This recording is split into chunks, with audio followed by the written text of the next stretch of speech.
So cash versus equity, which one are we using? Now I've given the example of having $75,000 or cash, or equity in our offset account or in our home, right? So let's say we've got both sitting there. We've got $75,000 in the bank and we've got $75,000 of potential equity that's sitting there in between the loan and value of our house. We've got 5 factors that need to be taken into account. The first one is it going to be this next purchase, and I've used an example of a 500K purchase, is it going to be an investment or your own home to live in, right? Now, personally, over time, I've said if we're going to buy our own home, we ideally want to buy it with our own cash, right? Investment-wise, it then comes down to what you're going to do with the cash going forward.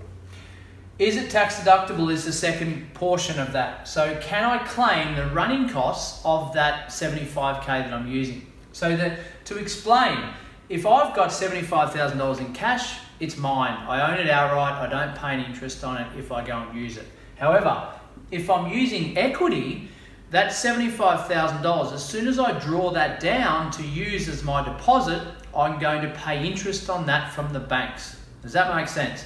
A lot of people get confused with that, thinking that it's just free money to go and use, but it's not, okay? So is that 75K tax deductible?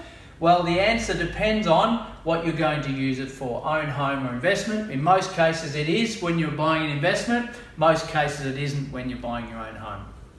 Third one, do I need the cash in the next 2 to 3 years? So what would I potentially do with that 75K sitting there as cash? Have I got renos at home? Have I got holidays booked?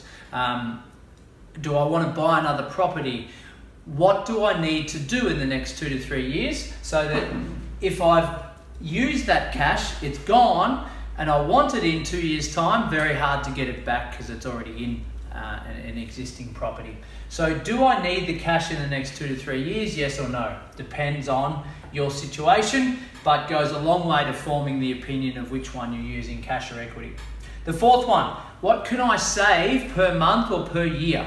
Now, if I can save another 75 grand in the next 12 months, then it probably doesn't matter a lot whether I use cash or equity, because I know that I've got another 75 coming if I think that I need some cash in the future, right? But again, all of them need to be factored in because I'm looking at tax deductions as well. Can I claim it? Can I not?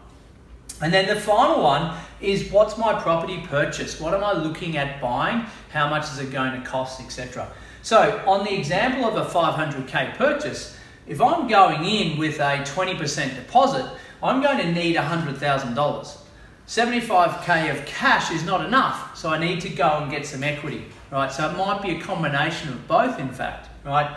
If I'm going in at 10% deposit, 90% loan, then I've got enough potentially to use just my 75K of cash, right? I don't need to touch the equity if that's what I want to do. Or I can use my 75K of equity and I keep my cash for a rainy day in the coming period, right? So 5 factors to bring into account when you're making a decision there. Again, it's not a clear-cut decision every time. So again, you need people around you that are going to give you an educated response, not an opinion, and look at your situation for what it is and then go from there.